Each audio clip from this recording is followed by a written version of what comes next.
Hello, everyone, and welcome to our April webinar. This is Brooke from the St. Lawrence County Chamber. Thank you for joining us. We wanted to give a little bit of time. There was some glitches in new plugins and things, so we wanted to give some time for people to navigate that, but it looks like we've got a good crew here and others will join us as we get going. We do try very hard to keep it within the 1 hour from noon to 1 so that all of you can get back to work. So we'll get going here.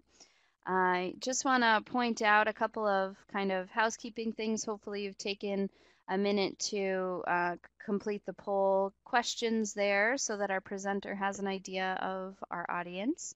And also wanted to point out to you on the left-hand side, there's a link box that has a webinar feedback form. We do hope you'll take a minute at the end to complete that so that we know how we're doing and what we can continue to do, and if there are topics that you'd like us to find presenters for or anything like that, we can get that together. So please do plan to do that feedback form. You can even open it up now and minimize it so that you don't forget.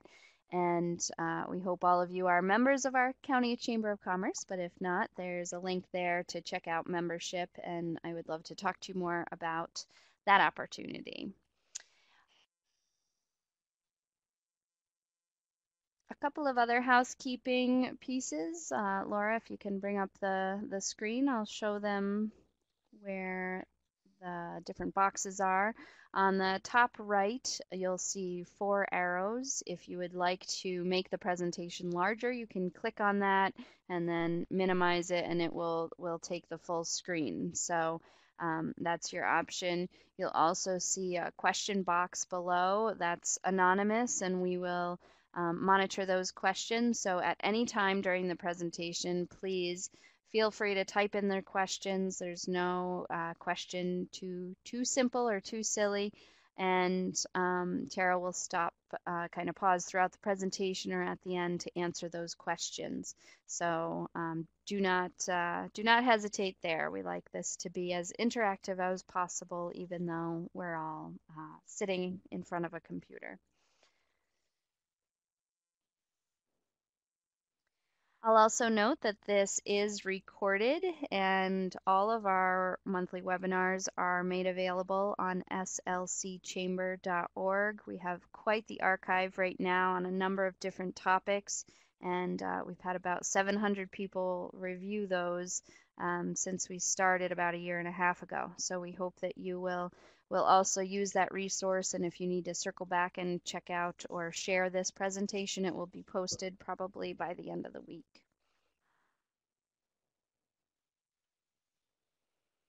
I want to thank Laura Perry from Clarkson University for hosting the webinar on their platform. This would not be possible without them. And also want to thank St. Lawrence University for being a sponsor of this educational series. We're going to get going. Tara's got a lot of information to share with us today, so I want to take the time to introduce her. Terra Granata is the Information Security and Fraud Risk Manager for NBT Bank. She manages the company-wide information security program, protecting customer and bank assets from harm or loss. Terra manages financial instrument fraud, information technology and cybersecurity, business continuity, and third-party risk management. She earned her bachelor's and master's degrees at the University of Albany's School of Criminal Justice and joined the NBT Bank in 2008. Terra also earned the CompTIA Security Plus certification, a designation that is globally recognized and approved by the U.S. Department of Defense to validate foundational IT security knowledge and skills. And we are so thrilled to have her and her wealth of experience and information. And we thank NBT Bank as a member for hosting this. It is their mission to share knowledge with customers and business partners in an effort to prevent, detect, and mitigate financial crimes and cyber risks. So we thank you, Tara, and thank you all. Please do type in your questions as you have them. Take it away, Tara. All right, thanks, Brooke. Good afternoon, everyone. So as Brooke mentioned, my name is Terra Granata, And just the important thing to note today is really for each and every one of you that are on the line to try to learn and understand a little bit more about cybersecurity. I eat, I sleep, I breathe, I live it, but a lot of you don't. And based on some of the questions and the polls that we'll go throughout today, this is important to realize this is not a technical presentation in any nature. Everything I'm about to talk to you about is all easy steps that you can take to help prevent and mitigate becoming a victim of cybersecurity crimes and different threats. So to kind of take you along on our presentation, we call it the day before tomorrow because we really want you to think about the discussions that we have today and all of the easy steps that we'll talk about that you could implement today to help from you becoming a victim tomorrow. So in order to start that out, I want all of you to kind of take yourselves back to 1994. And when you think about 1994 in St. Petersburg, Russia, I don't know what many of you think about when you think about Russia, but for me, I tend to think a lot about these people right here. So this is our subject right here, and this is Vladimir Levin. He was 23 years old, and he was the actual first individual to ever conduct a cyber event via a computer. So this was the first bank robbery to take place via a computer. So Vladimir, he actually graduated with an engineering degree. He didn't graduate with a technical degree at all. And he was able to go out and purchase some malware out on the internet.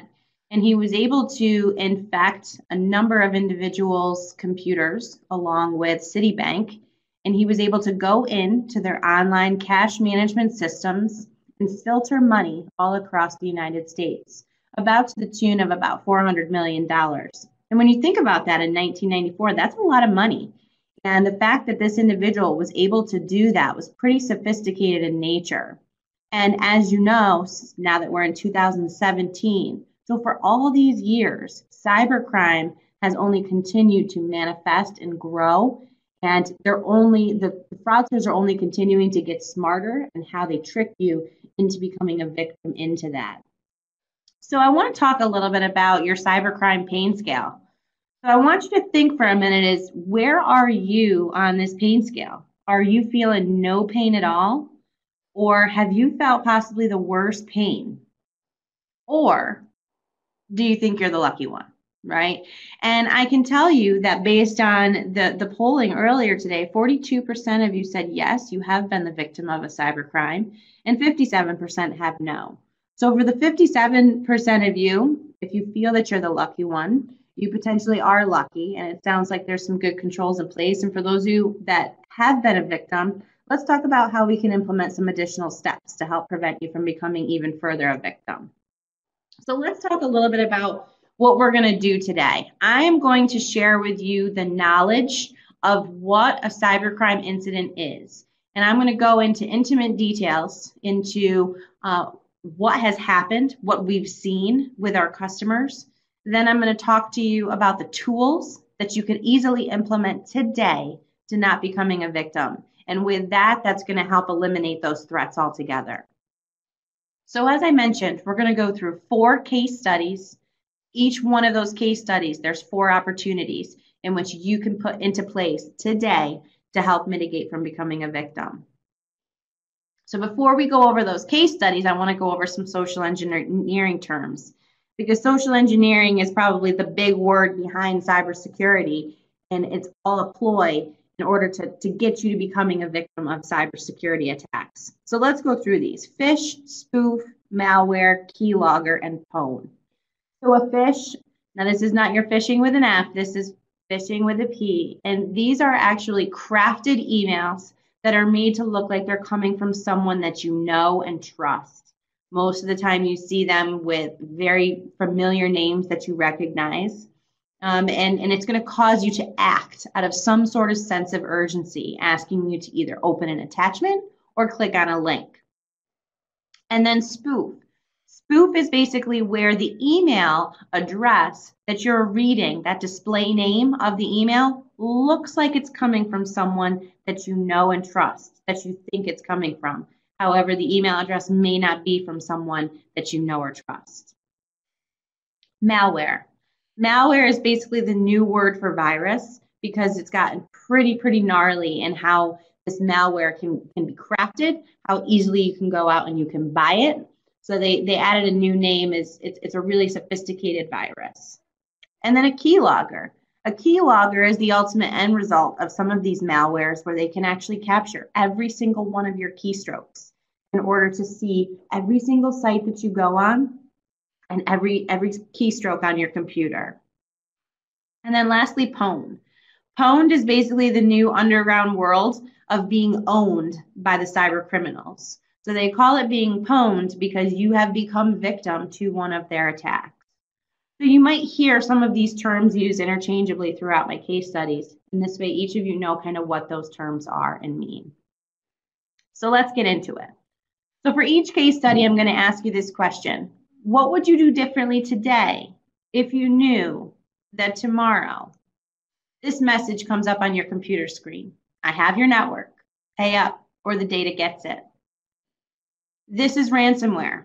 And this is what could happen to your computer screen if your organization or your business were to fall victim of a ransomware attack. But you may ask yourself, okay, so how do I get ransomware? It all comes this way. Most of the time, all of the ransomware incidents that we see come via a past due invoice trick via a phish. Okay, so they're craftily targeted to mostly accounting and payroll areas, where it's telling them that there's some sort of urgency of an invoice that needs to be paid. And either they need to click on a link, or there could be a malicious macro-enabled attachment that would ask you to open that invoice.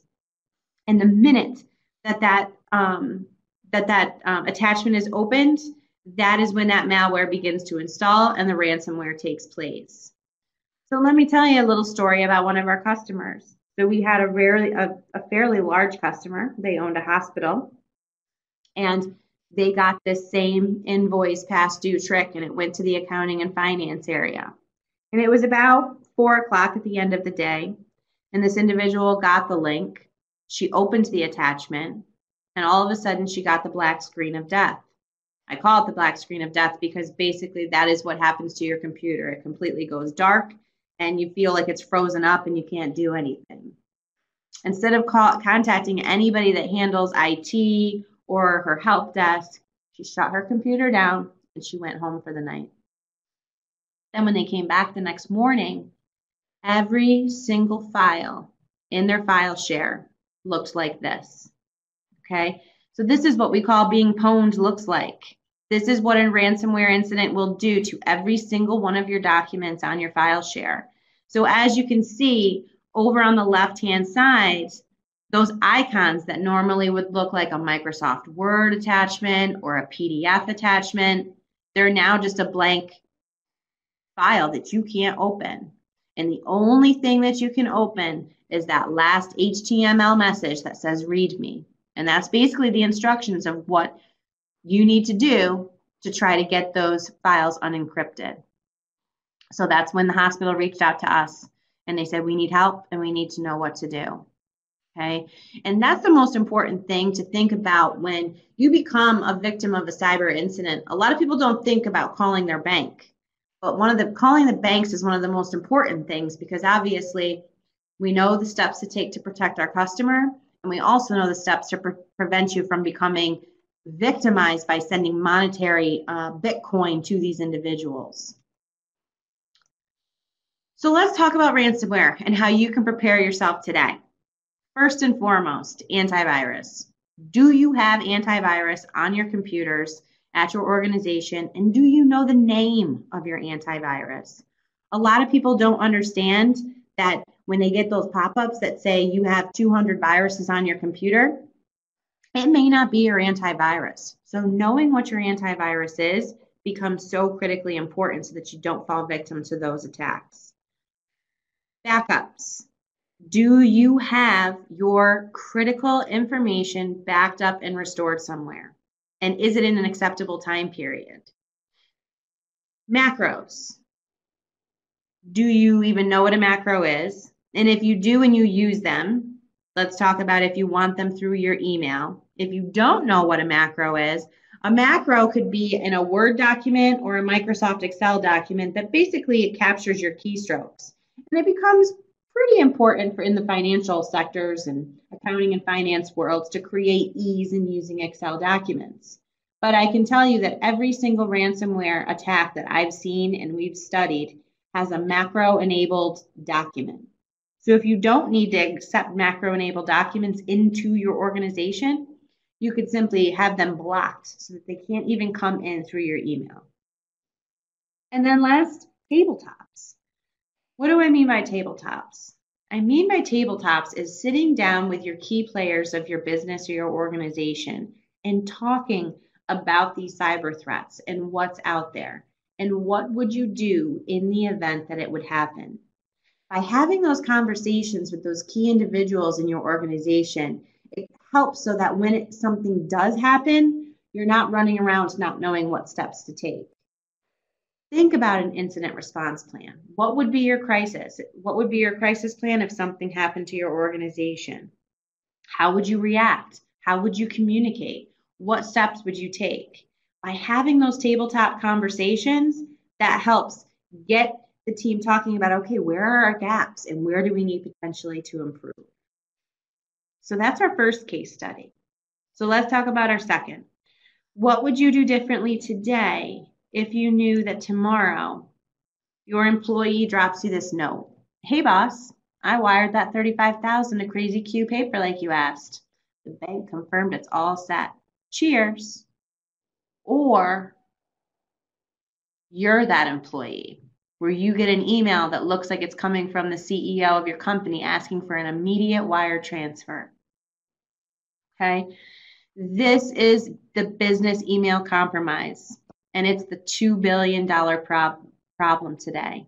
The business email compromise has become primarily one of the biggest threats to small to medium-sized businesses today, in which the fraudsters are going out and they're spoofing emails that look like they are coming from a business name, that the leader, the CEO, the CFO, and they're sending emails to other individuals in the organization, asking them to send wire transfers immediately and creating that sense of urgency. I can tell you, here at NBT Bank, we are seeing business email compromise on a weekly basis. And some are being able to be thwarted. Some are not, unfortunately. And the key is being able to recognize the red flags of an email and knowing what is acceptable in your business practice for doing financial transactions. Do you want your employees to feel that you can initiate a wire transfer via an email? That's the biggest key when it comes to any organization, because I'll tell you about a story that happened, and it just happened last week. This individual was away on vacation. She had her email on her phone, and she was the authorized individual to do wire transfers. She kept getting emails from what appeared to be her boss. It had her boss's name. She didn't look at the email address. She just looked at the name as she was reading it on her smartphone. Now, granted, she's on her vacation, and she's seeing these emails with her boss asking her to conduct a wire transfer and to conduct it immediately. She takes her cell phone, she logs into NBT Online Banker, and she initiates a wire transfer to an individual in the United States to the tune of about $9,000. The boss did not ask for that wire transfer to go through. That email never came from the boss whatsoever. Luckily, she entered the account number wrong when she entered the wire transaction. So the wire got returned to us. And it was when we called the business that said the wire got returned. The owner of the business said, this employee's on vacation. She should have never done a wire transaction. So that goes to show you how quickly and how easily that business email compromise could easily be done, and you fall for it by seeing that name recognition. So let's talk about how you cannot become a victim of business email compromise. And the first is at consistency, okay? Knowing and recognizing who you're speaking to when it comes to emails. A lot of people don't realize that, especially as we're in today's world and we're in the mobile world, if you simply look at a name on an email, you can hover over that name or push on it, and it'll show you what the email address is. So let's go back to our victim. The email address was CEO2017@gmail.com. It just had the actual CEO of the organization's name that the fraudsters were able to find out on LinkedIn. So that email address wasn't that boss's name whatsoever, but it was spoofed to make it look like it was coming from them. And when that individual saw their boss's name and the boss was asking for her to do a wire, she felt like she had to do it. So that's very important, is having that consistency and knowing what's acceptable within your organization. Dual control. So for those of you that authorize ACH payments or wire transactions out of your online banking account, do you have dual control set up? And what I mean by dual control is where you have an individual that will prepare the file and then a supervisor level that will approve that file. In this instance, there was no dual control set up. So this individual was able to go in on her phone in her online banker, log in, initiate the wire transfer, and it was able to be sent out. So that's a question within your organization that you need to have, is do we want to have a second level of approval? Very, very important. And then training. We talked a little bit about training earlier. How many of you train your employees on the latest cyber threats? 75% said no. I can tell you that I take pride in making sure that every customer is educated on these threats. And we'll talk about that later, but making sure employees know about the threats is only going to help mitigate them from becoming a victim of the threats. So training your staff on cybersecurity and how to prevent it and what steps to take are going to help. And then lastly, let's get back to the human voice. Let's not be doing financial transaction requests only solely via email only. Let's pick up the phone and let's have a conversation with these individuals to make sure they really truly want that wire transaction sent out. Because had she picked up the phone and called her boss and said, "Why are you emailing me while I'm on vacation?" she would have realized that it wasn't even him that was emailing her. So those are for 4 steps for business email compromise. So let's go on to case study 3. What would you do differently today if you knew that tomorrow your checks will be counterfeited? Believe it or not, folks, it all happens right here with your mailbox. So I can tell you that counterfeit checks are and probably most likely will continue to be one of the biggest threats to small to medium-sized businesses. We're all writing checks. You're sending them now all over the place. But what happens is that the fraudsters target mailboxes and business parks, and they go and they open up envelopes and they take pictures now of the checks to get the routing number and the account number, and then they go to town on creating counterfeit checks. So I can tell you that it has and it will only continue.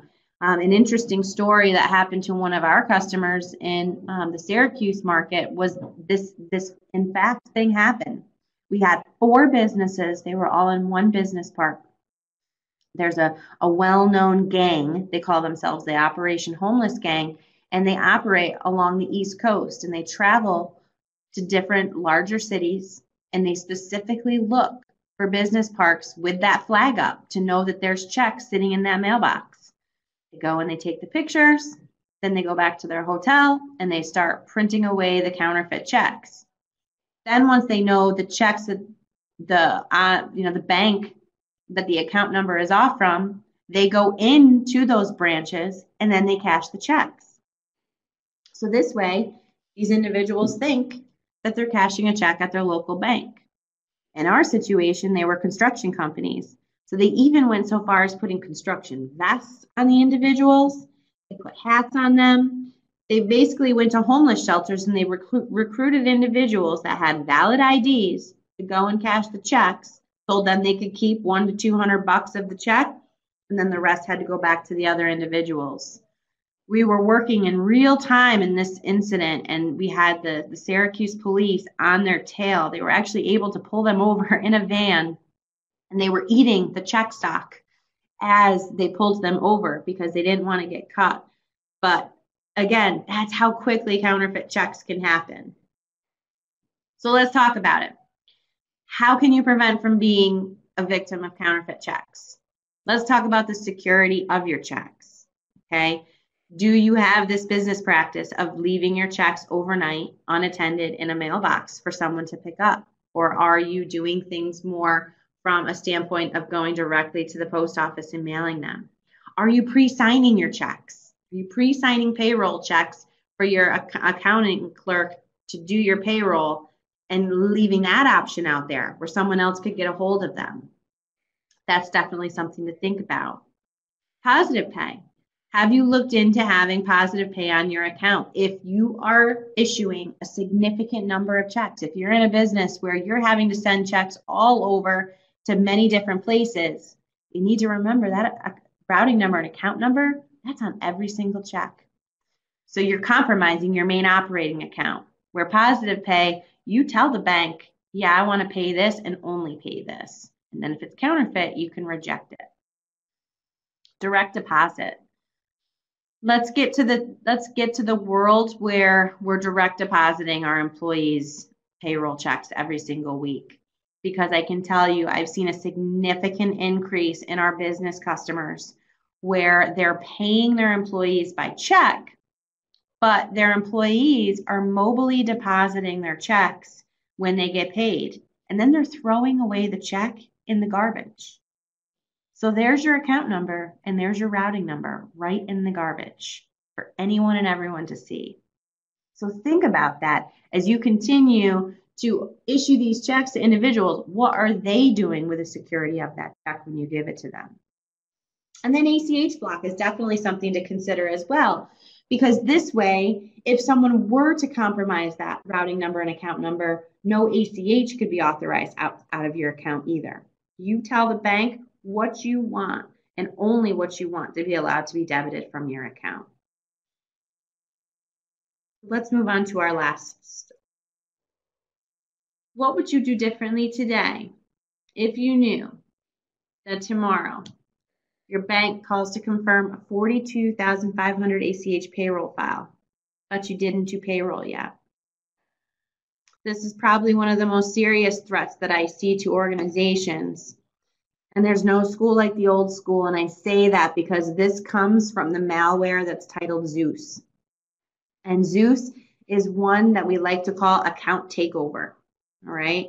Business account takeover is one thing that's affecting individuals to the max. And what happens is individuals are getting a social engineering ploy. It could be a fish, it could be a pop-up, it could be anything. And the minute that individual clicks on that link or they roll over that image, their computer is taken over by the fraudsters.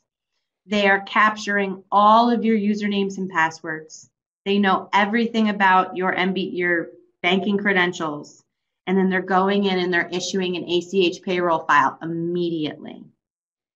So let me tell you about a customer of ours that this happened to, and it happened in literally minutes. This individual went away to lunch. It was about noon. And she had gone out to a site. It was just a regular old news site.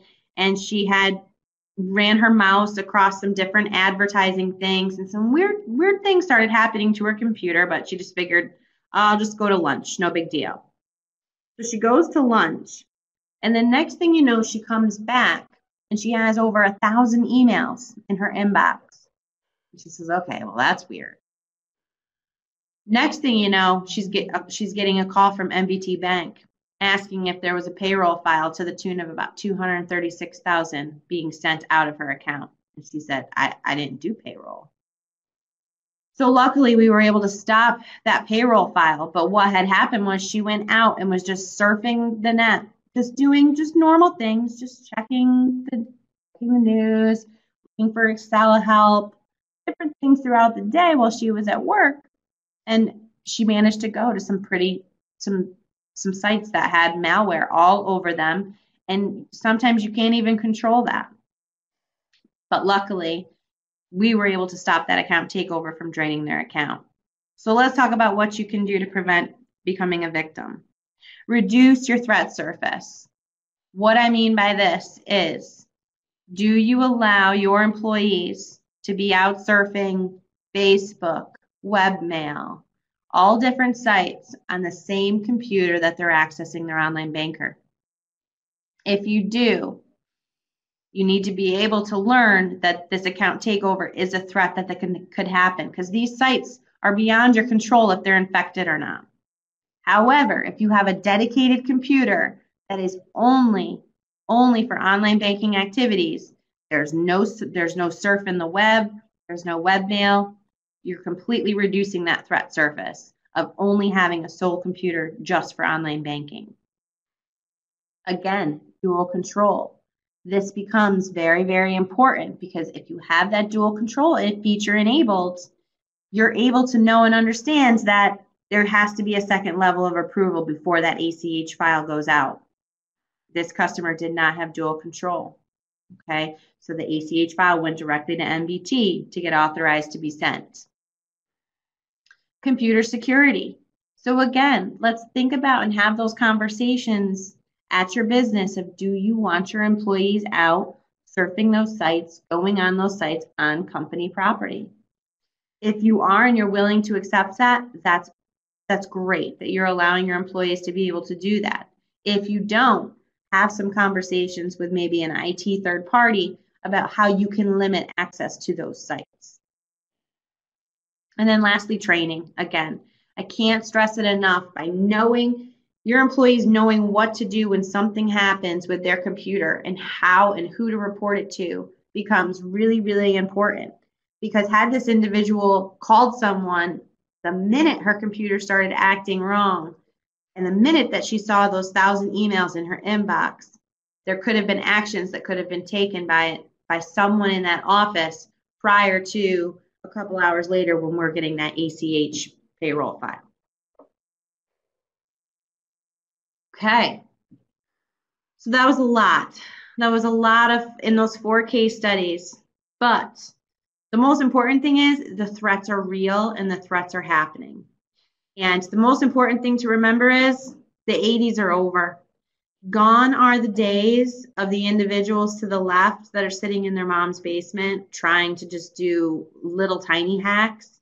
They've completely grown up to the individual on the right, where it is a large, sophisticated crime. This here is a screenshot, and it's just to show you that it's all organized and it's just business for these hackers. You can actually pay $200, so as low as $200 US, to get the malware that we talked about today. That is how quick and how easily these individuals are going out, purchasing this malware, and they're going out to social media sites to find targeted individuals that could be their next target. And that is to go to show you how important that training and education is. So where do you begin? What do you do after everything that we talked about today? And the biggest piece is really sitting down with your key executive management team and saying, what's an acceptable level of risk for us? Where do we want to go when it comes to cybercrime? Do we want to accept the fact that we could become a victim of ransomware, of BEC? And what do we want to do about it? Because I can tell you that it will be difficult. You have to find that balance in security. You can't lock everything down, and you can't say, we're not going to allow our employees to surf the web. We're going to do this and we're going to do that. You have to find that balance of what's going to work best for your organization. Because for some, it might be a decision to have dual control. But for another organization, maybe dual control won't work because of a time press thing. That's where going through all of these things that we talked about today becomes so important, because then you can start to figure out, okay, what are those next steps going to be? Where am I going to go? And how are we going to build out a cybersecurity program? Then you're going to have the discussion about cyber insurance. And a lot of people back probably around 2011 made a decision not to go with cyber insurance because it was really unrealistically you could not afford to buy it. Now cyber insurance has changed, and I can tell you that there have been many incidents other than the 4 case studies that we had alone where cyber insurance helps. Just to kind of give you an example. So we had a situation where a business, they had cyber insurance. They were in the sales field and they had a thumb drive of all of their customer data on that thumb drive. And that salesman lost that thumb drive. It was unencrypted and it was not password protected. Now, in today's world, if you're in a sales world and you have customer information from all over the United States, you talk about Massachusetts, Vermont, California, they have some really strict privacy laws where you're talking about a breach. So if you had over 300 Vermont or Massachusetts customers on that thumb drive, you're now having to spend about $62 per each employee for that breach. So now when you think about what that premium for cyber insurance could be, that definitely is something to consider. As while it may not be a huge financial loss out of your bank account, it could be the breach aspect of you losing valuable customer information. And then you have to worry about, okay, how am I going to pay for that aspect of it? And then resources. So let's go back to that training question today. 25% of you educate your employees on cyber threats. Awesome. 75% are a no. So if you're not an NBT Bank customer, here you can come out and get these resources. If you are an NBT Bank customer, I hope you've already gone out on this site, but our NBT online banker site has a fraud information center. My team has spent valuable hours trying to come up with content that can be placed out on that site. We talked about that business email compromise. I've created a downloadable PDF document that has an email with all the different red flags of a BEC. You can print it and you can hand it to your employees and say, this is what BEC is. Here's how to prevent yourself. On the Fraud Information Center, you'll see a ticker tape where there's triangles and exclamation points. Those are what we call our fraud alerts. Anytime that a threat is manifested, and when I say manifested, it means more than 1 or 2 businesses have reported it to us, it means it's affecting a number of businesses. So we put a fraud alert out there. So this way you know, oh my gosh, this is going on. I need to pay attention to this. So on here, we have our ransomware. There's a ransomware white paper that we have all the steps for you to take for ransomware. We have the CEO phishing scam, again, BEC. So all of these resources are out here at your fingertips for you to go to at any time. You don't have to be logged into Online Banker. You can go out there and you can take a peek at what is going on. So let's talk about the common themes that we talked about today. Email and web surfing. So let's talk about what is going on with email and web surfing and what's acceptable within your organization. Dual control. Dual control, we talked about implementing for your online banker cash management, for wire transactions, and ACH. And I see Sue popped up a question about ACH. ACH is the automated clearinghouse. So basically that is an automatic transfer. An ACH transfer for payroll, direct deposit. That's in the financial terms, ACH is called automated clearinghouse. So dual control, making sure you have a second level authority, if you can, for those online banker transactions. Tabletops. We talked about this with the ransomware. Let's make sure that you're sitting down and you're having those tabletop discussions about everything that we talked about today. How can you prevent from becoming a victim? What would you do if it happened? And what are the steps that you're going to take? And then lastly, build that cybersecurity awareness. If it's one thing that you take away from this presentation today, is that educating can be the best piece of prevention for your business and for everyone around, because it's so important that if everyone knows what the threats are and they know what to do if something is happening, it's only going to help mitigate the potentials of having a loss for your organization. But the biggest piece is is that every single one of these steps that we talked about today, you don't have to go out and hire a third party. You don't have to make sure you have technology people on staff. We had 100% say, no, you do not have dedicated staff for cybersecurity. And that's okay. But if you have a champion, if you have someone that is willing to go out and be educated and hit our website, see all of the different resources that are out there, they can become that individual that employees can go to for questions and ask your financial institution. Because a lot of the times we're trying to build that awareness with our customers because we want to make sure that you do not become a victim of cybercrime. Because when it does happen, it can be so detrimental for the organization. So that's basically all I have today when it comes to the cybersecurity awareness section of the program. So now I kind of want to open it up to questions because a lot of the times we get a lot of good questions throughout these presentations that I think it would be good to share with everyone. So let's see, we have a question here from Deb.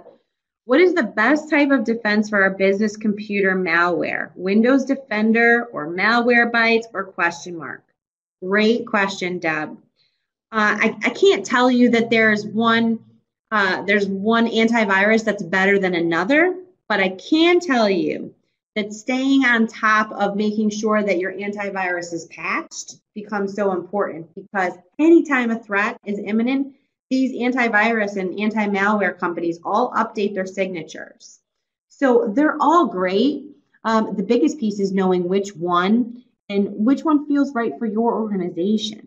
Because you could easily have maybe 2 computers in your organization that you only need to have endpoint security on. Or you could be a large organization where you have to have it on over 1,000 computers, right?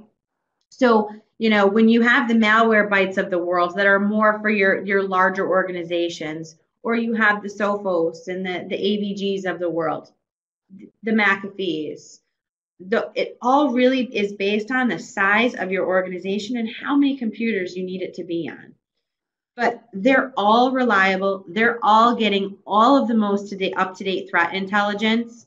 Anytime that a new threat is detected, there are sites that are out there where all of the anti-malware companies are downloading the new signatures and then they're patching it out to their clients. So I wouldn't say there's one that's better than the other. It's just really determining what is the most cost-effective and best choice for your business.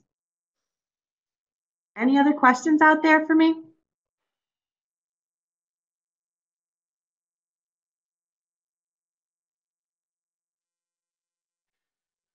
Well, we finished up. Any final questions? Thank you, Tara. This is a lot of information. I think it's great to have the examples to really see what it looks like because it happens more often than we realize and often we realize too late. So this is great. Any other questions from the group? All right. Did you have anything else, Tara? Are you? Yeah, one other thing that I will share as far as the tip, because this actually just came up today. If you're a customer and you have online banking and you're issuing checks, when we talked about the counterfeit checks, make sure you're popping into Online Banker every now and then and just taking a look at your account. We had a situation where this customer was not reviewing their account on a regular basis. And beginning on March 8th, they had counterfeit checks hitting their account. And it wasn't until March 31st that they notified us.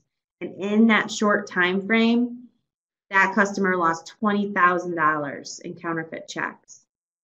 And it was all just because they do not look at their account at all. They only wait until their statement comes. So while I wouldn't recommend reconciling every single day, I would recommend just popping into your online banker and taking a look at your account because, had they gone in and been able to see that those checks were clearing, it would have mitigated those losses substantially. So it becomes really important to just make sure you're just taking a quick financial health check of your information to make sure everything looks good. And when in doubt, always contact your bank because your bank is always going to be able to help you with any resources that you need. So whether it's NBT or whether it's M&T or whether it's Bank of America, if you ever are a victim of any sort of identity theft, debit card fraud, cybercrime, reach out to your bank because they're going to know the steps that you need to take and they'll help you through the process. Great. Tara, there's one situation we came across where an email was sent, and like you said, the signature looked exactly like the company we use, and it wasn't, a big transfer or anything, obviously a red flag like that. It was just an attachment for an invoice. And after that, we realized the company caught it quickly and let us know not to do anything with it, but I think some of us might think, well, if it's not a request to transfer money, a lot of us will just delete that kind of thing. But as you said, if it comes from your boss or someone within your company, you might think differently. But then what about knowing when to open documents or when to click on links and things like that? Any tips there? Really good question. And I always just say trust but verify, right? In this situation that you talked about, it sounds a lot like the potential for a BEC, a business email compromise on the flip side of a vendor being compromised, right? So we see that also where it may not be the CEO scam where you're getting an email from internal, but you're getting an email that appears to be from one of your vendors that you deal with all the time. And then they're changing the accounting, the routing and account number of where you're supposed to send that invoice. We have seen that happen many, many, many times, right? So if you're dealing, especially any import export companies, if you're dealing with individuals overseas and you're only sending wire transactions, it's best to verify with that individual. Like I talked about in our BEC steps, have that human voice. Make sure that it's okay before you send anything. And if that person has never sent you attachments before and that is not a normal practice, I'd pick up the phone and I'd call and I'd ask them. But, in today's world, it becomes really hard to tell you to never click on links because we're living in a world, especially where we're mobile, we want to give a hyperlink. It's just a matter of making sure you think before you click as to what you're clicking on, right? If the content seems very odd, if you see an act of urgency, you got to act immediately. You could see grammatical errors. I'll give you a little funny tidbit. We actually just rolled out a phishing campaign today for our employees, and we sent it out to 100 and I think we sent it to about 115 people. And you would be surprised. There were people that still clicked on it no matter what. And there were so many spelling errors. The grammatics were terrible. So again, you're always going to have people that most likely will click or want to click on that link, but just thinking about the context before you click on it. Does it seem legit for me to follow this link? Should I really be doing this? And should I really be opening it? And then, of course, the afterthought of, oh, if I just did and I think it was wrong, contact someone immediately. Because sometimes just because you opened it, it may not be, if you have that antivirus in place, you have those controls, sometimes there's still steps you can take even though you did open it. Great. So I think just pausing and having a look at the email, like you said, they can use slightly different names, things like that, just to be a bit more aware. We sent out a survey in the last couple of weeks, and one of the MBT employees actually called and said, "Did you really send this?" So you do have them well trained, but it's always good again that voice to call and say, is this from you before you open something up? So. Great. Do we have any more questions before we close out and go to the closing slide here, Laura? And I will ask again, I want to thank Tara and thank Laura from Clarkson for the presentation, really valuable information. It will be up on slcchamber.org by the end of the week. If you can take a minute to open up and click on the webinar feedback form there and provide your feedback, that would be helpful and much appreciated. We also want to alert you, we do these webinars every first Wednesday of the month at noon, so you can mark your calendar for every month. We skip July and January because of the holidays. But next month we will have Jen McCluskey from McCluskey Photography presenting on improving your promotional images.